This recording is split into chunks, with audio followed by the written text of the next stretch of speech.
ورحمۃ اللہ تعالی وبرکاتہ۔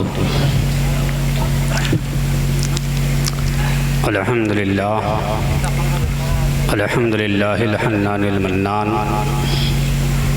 الذي خلق الإنسان وانتقى له اللسان وعلمه البيان، والصلاة والسلام على رسوله سيد الإنس والجان وعلى آله وأصحابه الكاملين بالإيمان، أما بعد۔ قال الله تبارك وتعالى في القرآن المجيد والفرقان الحميد: يا أيها الذين آمنوا اتقوا الله وكونوا مع الصادقين۔ آمنت بالله صدق الله العظيم وصدق رسوله النبي الأمين المبين الكريم، ونحن على ذلك لمن الشاهدين والشاكرين، والحمد لله رب العالمين۔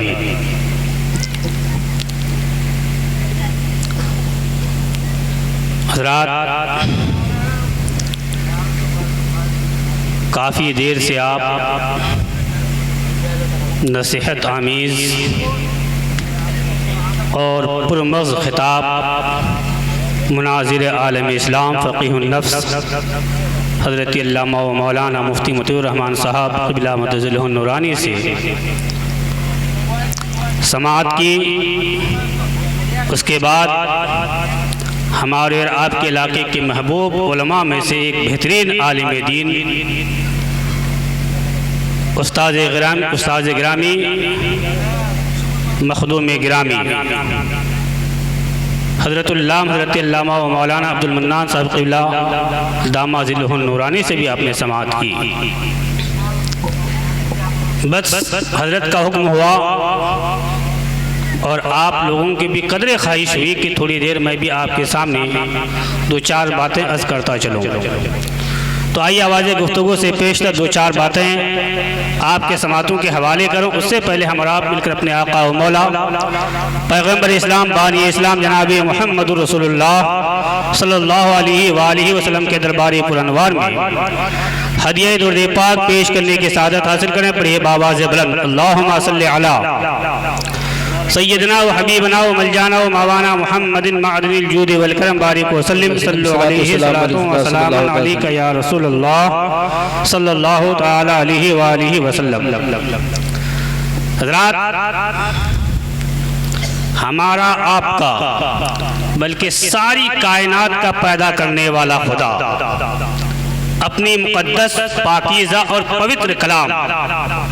قرآن مقدس کے اندر ارشاد فرماتا ہے: یا ایھا الذین آمنوا اتقوا اللہ وکونوا مع الصادقین،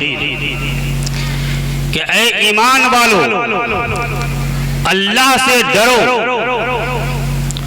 اور جو اللہ والے ہیں ان سے اپنا رشتہ محبت قائم کر لو۔ اللہ سے ڈرنے کا مطلب یہ ہے کہ جو اللہ تبارک و تعالیٰ نے ہمارے اوپر احکام نافذ فرمایا،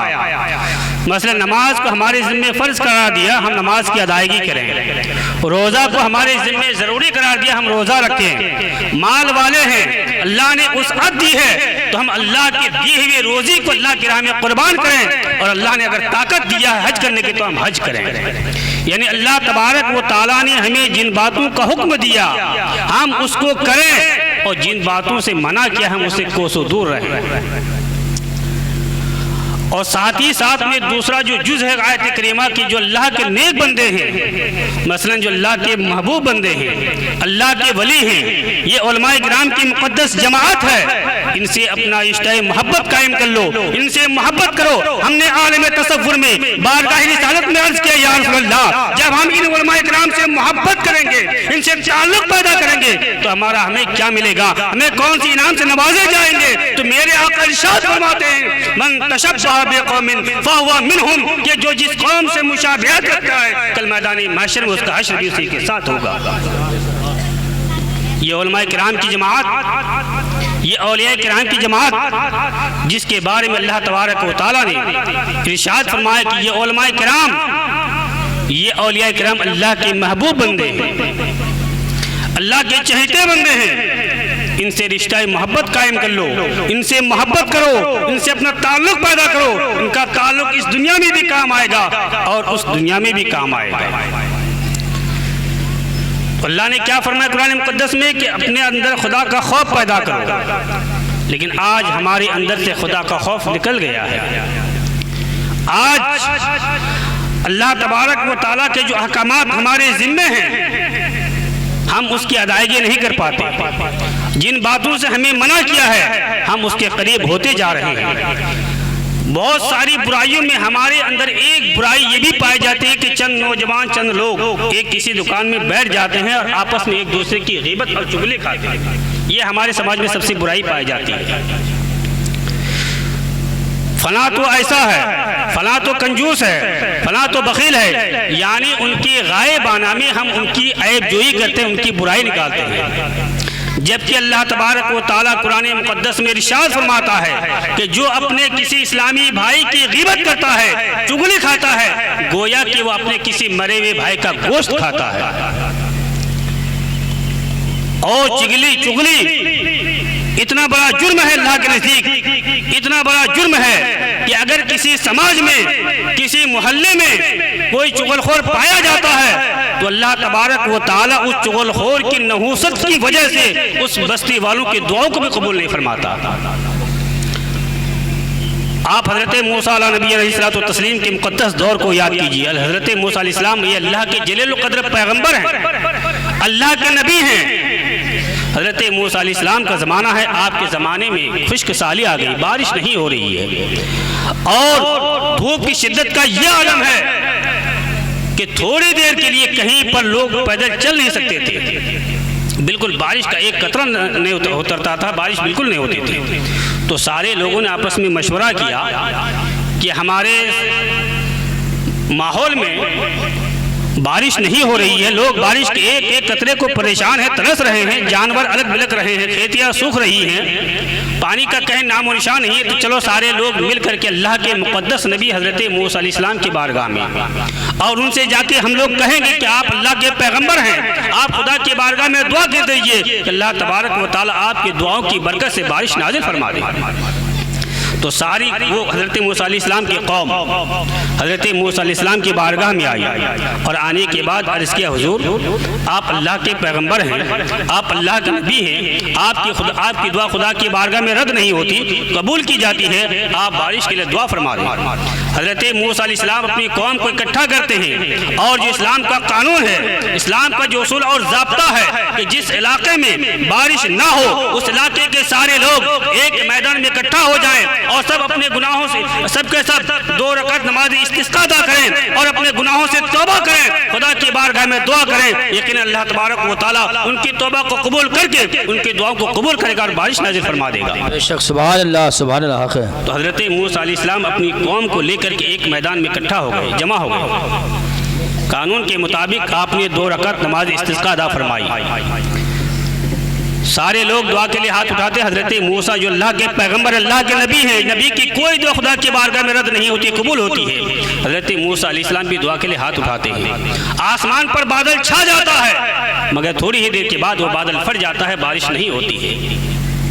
سارے لوگ اپنے گھر واپس آتے ہیں۔ دوسرے دن حضرت موسیٰ علیہ السلام اپنی قوم کو اکٹھا کرتے ہیں، پھر اسی میدان میں جمع ہو جاتے ہیں، 2 رکعت نماز استسقاء ادا کرتے ہیں، دعا کرتے ہیں، آسمان پہ بادل چھا جاتا ہے مگر بارش نہیں ہوتی ہے۔ تیسرے دن پھر یہی کرتے ہیں، جب تیسرے دن میں بادل چھا کر کے بارش نہیں ہوتی ہے تو حضرت موسیٰ علیہ السلام خدا کی بارگاہ میں عرض کرتے ہیں، پروردگار عالم کیا میرا مقام تیری بارگاہ میں کم ہو گیا ہے کہ میری دعا خود تیری بارگاہ میں قبول نہیں ہوتی؟ تو حضرت موسیٰ علیہ السلام کے پاس خدا کی طرف سے آواز آتی ہے کہ اے موسیٰ کلیم اللہ، تیرا مقام میری بارگاہ میں کم نہیں ہوا ہے، تو میرا نبی ہے، میرا دوست ہے، تیرا مقام میری بارگاہ میں کم نہیں ہوا، لیکن تیری قوم کے اندر میرا ایک ایسا بندہ ہے جو لوگوں کی چغلی کھاتا ہے، جو چغل خور ہے، جو لوگوں کی چغلیاں کھاتے رہتا ہے، میں اس چغل خور کی نحوست کی وجہ سے میں نے بارش کو روک لیا۔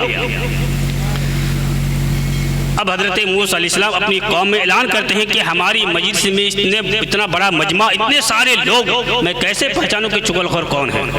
تو حضرت موسیٰ علیہ السلام خدا کی بارگاہ میں عرض کرتے ہیں، مولا اس چغل خور کی نشاندہی کر دیں، آپ اس کا پتہ بتا دیں۔ تو اللہ تبارک و تعالی ارشاد فرماتا ہے، میں خود ہی چغلی کھانے سے منع کرتا ہوں، میں خود ہی چغلی کروں کہ کون چغل خور ہے؟ تو حضرت موسیٰ علیہ السلام عرض کرتے ہیں، یا پروردگار میں اس کو کیسے پہچانوں، کیسے میں جانوں کہ وہ چغل خور ہے؟ اتنا بڑا مجمع ہے، اتنے سارے لوگ ہیں، ان لوگوں میں کون چغل خور مولا میں کیسے پہچان؟ تو حضرت اللہ تبارک و تعالیٰ کی طرف سے حضرت موسیٰ علیہ السلام کو وحی ہوتی ہے، پیغام آتا ہے کہ اے موسیٰ کلیم اللہ، آپ اعلان کر دو کہ ہماری مجلس میں جو چغل خور ہے وہ یہاں سے نکل جائے۔ حضرت موسیٰ علیہ السلام اپنی قوم کو لے کر کے جب ایک میدان میں اکٹھا ہوتے ہیں، حضرت موسیٰ علیہ السلام آواز لگاتے ہیں کہ میری قوم میں جو چغل خور ہے وہ اس مجلس سے نکل جائے۔ لیکن جو حقیقت میں چغل خور تھا، جو لوگوں کی چغلیاں کھاتا تھا، اب وہ دل ہی دل میں خدا کی بارگاہ میں زار و قطار رونے لگا، خدا کی بارگاہ میں گریہ بزاری کرنے لگا، اے پروردگار عالم، اگر میں اس مجلس سے نکل جاتا ہوں تو اب تک میری چغلی لوگوں میں چھپی ہوئی تھی، اب سارے لوگ مجھے چغل خور کہنے لگیں گے، سارے لوگ میرا چغلی فاش ہو جائے گی۔ اے پروردگار عالم، میں نے جتنا گناہ کیا تھا، میں نے چغلی کھائی تھی، میں تیری بارگاہ میں سچے دل سے اپنی چغلی سے توبہ کرتا ہوں۔ وہ چغل خور خدا کی بارگاہ میں توبہ کرتا ہے، آسمان پہ بادل چھا جاتا ہے، موسلادھار بارش ہوتی ہے،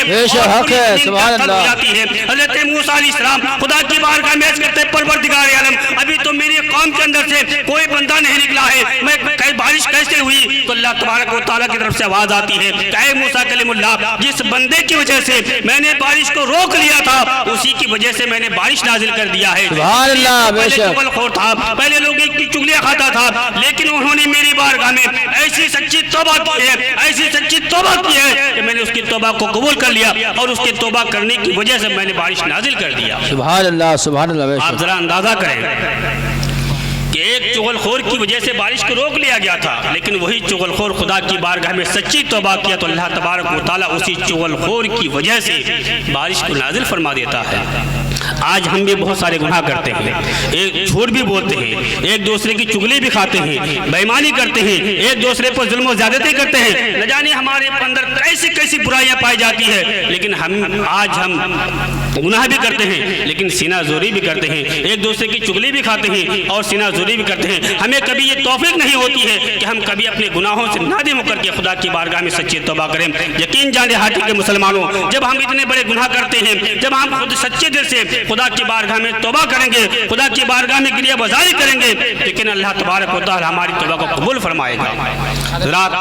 تو ہم کہنے کا مطلب یہ ہوتا ہے کہ ہمارے سماج میں جو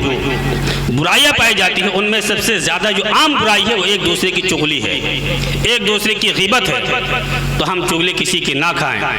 اور اللہ تبارک و تعالیٰ نے ہمیں جن باتوں کا حکم دیا ہے ہم کما حق ہو اس پر عمل کر، ہم اس کو کریں، اور جن باتوں سے ہمیں روکا ہے ہم اس سے باز رہیں۔ اللہ رب العزت کی بارگاہ میں دعا ہے کہ مولا قدیر ہم سبوں کو صراط مستقیم پر چلنے کی توفیق رفیق عطا فرمائے، بزرگان دین کے نقشے قدم پر زندگی گزارنے کی توفیق رفیق عطا فرمائے، اور گھر والوں نے بڑی خوشی کی باتیں، گھر والوں نے دوسرے اور دیگر خرافات کو نہ رچا کر کے نبی کی محفل کی نبی کی میلاد کی محفل سجائی ہے۔ اللہ اکبر۔ سیدنا حضرت ابوبکر صدیق فرماتے ہیں یہ نبی کے پہلے صحابی ہیں اور نبی کے چہیتے صحابی ہیں، نبی کے سسر ہیں۔ حضرت ابوبکر صدیق فرماتے ہیں کہ من انفق درہما علی قراءۃ مولد النبی صلی اللہ علیہ وسلم کان رفیق الجنہ، کان رفیقی فی الجنہ، کہ جو شخص نبی کی میلاد پڑھنے میں اور پڑھوانے میں ایک درہم خرچ کرتا ہے، ایک ٹاکا، ایک روپیہ خرچ کرتا ہے، حضرت ابوبکر صدیق فرماتے ہیں وہ جنت میں میرا ساتھ ہوگا، میرا دوست ہوگا۔ تو کتنے خوش نصیب ہیں کہ جنہوں نے